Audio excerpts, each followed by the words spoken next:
Hello and welcome. You are watching Dharma's perspective on education. आज हम लोग ये विषय पे बात करेंगे कि बिहार के एजुकेशन सिस्टम किस हद तक खराब हुई है। क्या हमें अब भी सच में ये नीतीश कुमार की सरकार हमारे बिहार में सच में अभी भी चाहिए? हम जैसे कितने सारे ऐसे यूथ हैं जिनको अब सही मायने में ये नीतीश कुमार की सरकार नहीं चाहिए। We have complete dissatisfaction towards the Nitish government. Why? इसके पीछे कई सारे ऐसे कारण हैं, सिर्फ एक कारण नहीं, लेकिन आज का एक मुद्दा है जिस पे हम बात करेंगे, वो है एजुकेशन, जो कि किसी भी देश या किसी भी राज्य के लिए एक सबसे बड़ी कह सकते एसेट होता है। वो होता है वहाँ का एजुकेटेड लोग। अगर वहाँ की जनता, वहाँ के लोग ही अशिक्षित रहेंगे तो पढ़ाई करके ज़िंदगी में आगे कैसे बढ़ सकते हैं, या फिर इवन कि कोई भी चीज़ को समझने के लिए उनको बेयर मिनिमम एजुकेशन की ज़रूरत होती है। सिर्फ किताबी ज्ञान नहीं, बल्कि उनको संपूर्ण रूप से उनका स्वाभाविक विकास होना चाहिए। ऐसी चीज़ें हमारे समाज में बहुत कम देखने को मिलता है। आज का मुद्दा यही है कि आज हम एजुकेशन पे बात करेंगे कि हमारे बिहार का स्पेशली एजुकेशन सिस्टम किस हद तक खराब हुआ है, और यहाँ की सरकार, बिहार की सरकार एजुकेशन पे क्यों नहीं काम करती, और क्या हम जैसे यूथ को सच में अभी भी ऐसी सरकार चाहिए। चलिए बात करते हैं इस पे।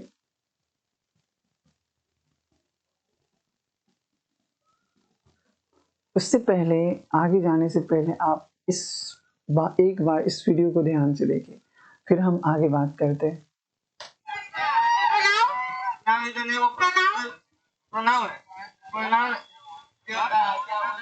उसको प्रोनाउन नहीं आता। इंग्लिश नहीं पढ़े। अच्छा तो नहीं इंग्लिश पढ़े में नहीं भाई, तो पढ़ा लिखोगे है। कैसे फिर? आप जब मार देंगे गलत सही से। गलत सही बात। हाँ, आप तब कैसे लिखो? लिख देंगे एबीसीडी। लिख देंगे एबीसीडी। ये जो बच्चे देख रहे हैं आप, ये बेसिकली बिहार बोर्ड का एग्ज़ाम दे के बाहर निकले हुए, एग्ज़ाम सेंटर के बाहर का ये मैम जो है इंटरव्यू ले रही थी। तो उन्होंने इस बच्चों से पूछा जो बेसिक सवाल है, उनका जवाब ही नहीं दे पा रहे हैं। आप इसे समझ सकते हैं कि बिहार का सिस्टम और बिहार का एजुकेशन लेवल क्या है। उनको पूछ रहा है एग्जाम में क्या लिख के आएंगे, वो कह रहा है कोई भी एबीसीडी लिख के आ जाएंगे जैसे। और अनफॉर्चुनेटली और फॉर्चुनेटली वो पास भी कर जाते हैं एग्जाम।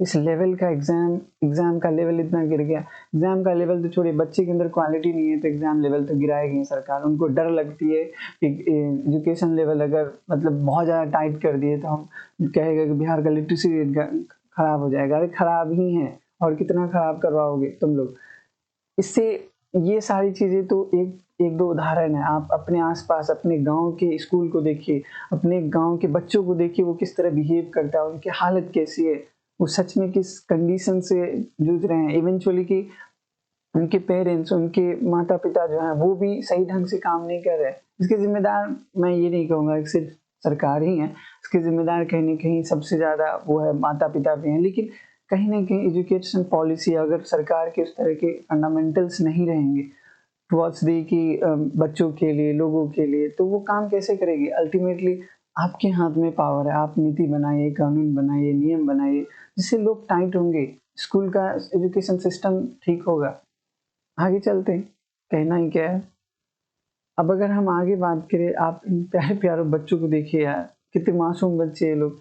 इस मासूम बच्चों को आप देखेंगे ना तो आपको लगेगा कि बच्चे भले मासूम लगते हैं, लेकिन आज के बच्चे मासूम हैं नहीं। और साथ साथ में आप ये बच्चे, इसका जिम्मेदार हम लोग ही हैं यार, क्योंकि हम जैसे लोग ऐसी सरकार को वोट देते हैं जो सही से किसी भी चीज़ को अमल नहीं करती है। उनको हमें लगता है कि जो भी एमपी एमएलए बनता है वो अपना घर भरने के लिए, अपने लोगों के लिए, अपनी अपनी सुरक्षा के लिए, हम जैसे लोगों के लिए नहीं। 5 साल तक आपने जिसे चुना है, आप उन्हें देखते भी हैं क्या? आपको पता है कि आपके इवेंचुअली, अभी मैं अगर आपसे पूछूं कि आपकी कॉन्स्टिट्यूएंसी के, आपके विधानसभा क्षेत्र के कौन ऐसा आदमी है जो एमएलए है, आप नहीं बता पाएंगे।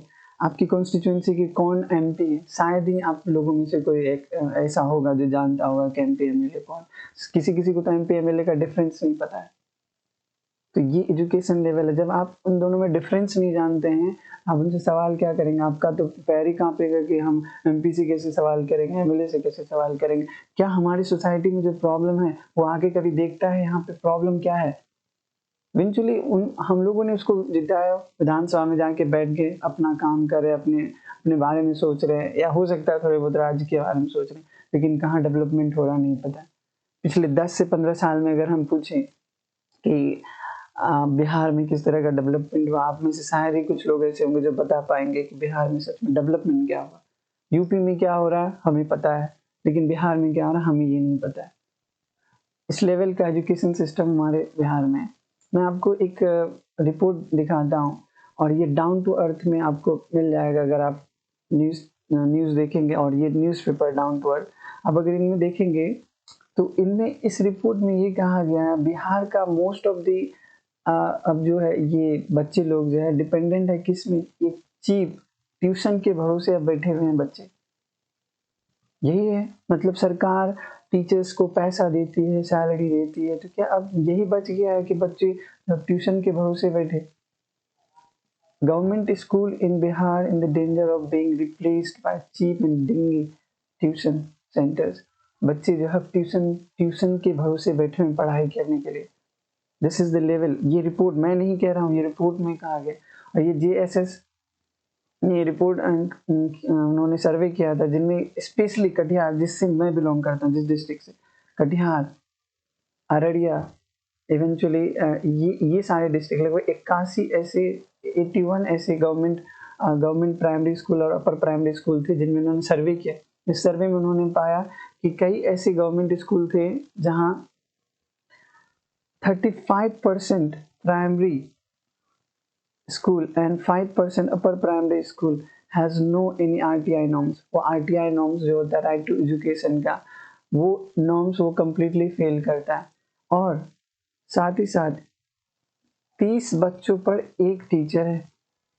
आप सोच सकते हैं 30 बच्चों पर एक टीचर, कहीं कहीं तो ऐसा है कि इससे भी कम है, इससे भी ज़्यादा है, यानी कि जहाँ 60-70 बच्चों पर भी मे भी उतनी अटेंडेंस नहीं होगी, लेकिन फिर भी कहीं कहीं टीचर शॉर्टेज बहुत ज़्यादा है।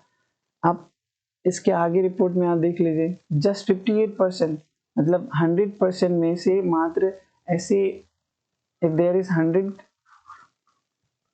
टीचर्स इन ए स्कूल, अगर 100 टीचर्स एक स्कूल में हैं तो उनमें से कितने, मात्र 58 ही सर्वे के दौरान मौजूद थे। ये only 58% appointed teachers were found on the duty of the survey। बाकी टीचर कहाँ थे, क्या कर रहे थे, इसका कौन जिम्मेदार है। 58% ही ऐसे टीचर्स थे जो उस समय मौजूद थे, बाकी टीचर गायब, पता नहीं कहाँ है। इसी रिपोर्ट में majority of teachers feel that most children in the class 1 to 5 forgotten how to read and write. 1 से 5 तक के ऐसे कितने बच्चे हैं, बहुत सारे ऐसे बच्चे हैं जिनको लिखना नहीं आता, पढ़ना नहीं आता, वो भूल चुका है। कौन जिम्मेदार है, सरकार क्या कर रही है, उनको सोचना चाहिए या नहीं चाहिए। व्हेन पेरेंट्स कहाँ सोए हुए हैं, आपके बच्चे पढ़ाई नहीं कर रहे हैं, आप क्यों नहीं सोच रहे हैं, आपको सोचना चाहिए। No serious measures have been taken to help these students who are the responsible for these actions। इस तरह की चीज़ों का जिम्मेदार आप किसे मानेंगे, ये हम आप पे छोड़ रहे हैं, आप सोचिए आप किसे मानते हैं इसे। इसी एसर की रिपोर्ट में देखा गया कि ऐसे 22.8% स्कूल में, विलेज एरिया का जो स्कूल है उनमें टॉयलेट कंस्ट्रक्शन अभी प्रोग्रेस में है, यानी कि बहुत ऐसी जगह है, बहुत ऐसे स्कूल हैं जहाँ पर टॉयलेट कंडीशन से टॉयलेट ही नहीं सही ढंग से चल रहा है, उनकी ये हालत है।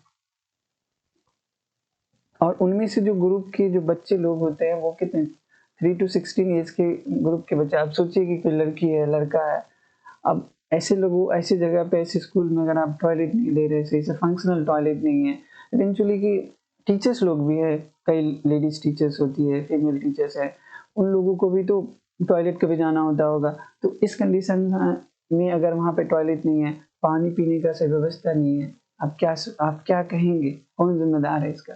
आप एक स्कूल को चलाने के लिए तो बेयर मिनिमम चीज़ों की ज़रूरत है कि नहीं, टॉयलेट चाहिए या फिर पानी की व्यवस्था चाहिए, बैठने के लिए टेबल बेंच चाहिए, चेयर्स चाहिए। देखिए कई ऐसे स्कूल हैं जहाँ पे बच्चे आज भी चटाई लेके आते हैं और फिर वो पढ़ाई कर रहे हैं।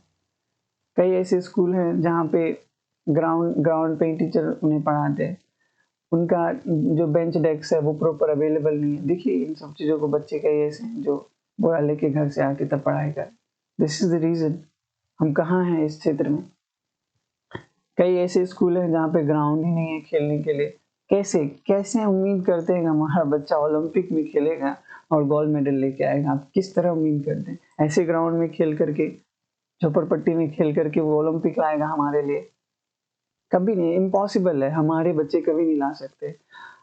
और इवेंचुअली हम कुछ हमारे जो दोस्त लोग थे, मैं कुछ ऐसे दोस्तों को जानता हूँ जो खेल के मामले में बहुत ब्रिलियंट था, पढ़ाई में थोड़े कम थे लेकिन खेल में बहुत उत्तीर्ण था। ऐसे बच्चे कभी आगे नहीं बढ़ सके, क्यों?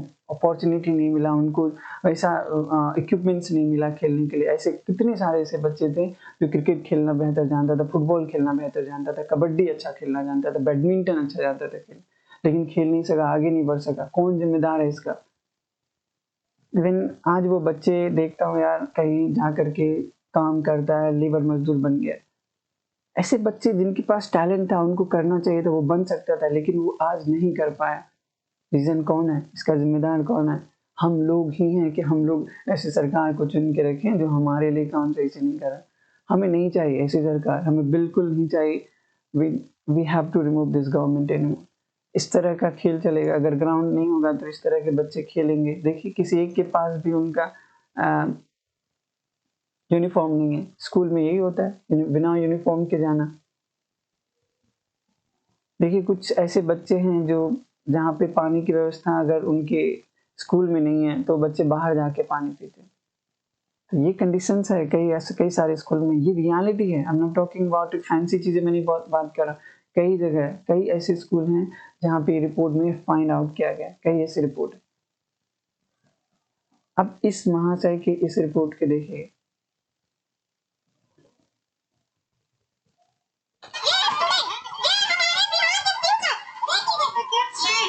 चीट पेपर ले गए, तुम्हारा नाम रोशन करिए।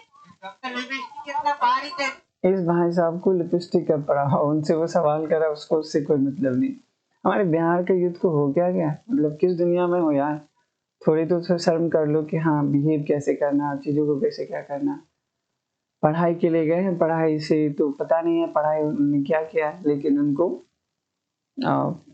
आप अपने भाषा में क्या बोलते हैं वही जान जाइए, जो भी बोलते हैं ये वही लोग हैं। आप कैसे उम्मीद करते हैं कि ऐसे बच्चे हमारे देश के लिए उसेन बोल्ट बनेगा, ओलंपिक में दौड़ेगा? और कैसे उम्मीद करते हैं कि ऐसे बच्चे नीरज चोपड़ा बनेगा और हमारे लिए गोल्ड मेडल लेके आएगा Olympics? We can not believe this. ये ऐसा संभव नहीं है हमारे स्पेशली बिहार में, ऐसा तो कभी पॉसिबल नहीं। हरियाणा के बच्चे ला रहे हैं गोल्ड मेडल, ला रहे हैं ओलंपिक्स में, फिर हमारे बिहार से एक दो को नाम आप बताइए कौन है, आप कमेंट में बताइए बिहार से कौन ऐसे है जिन्होंने गोल्ड मेडल लेके आए। ऐसी लड़कियां, क्या आपको लगता है मनु भाकर बन जाएगी? ऐसी लड़कियां जो एस्ट्रोनॉट बन जाएगी, कल्पना चावला बन जाएगी? This impossible.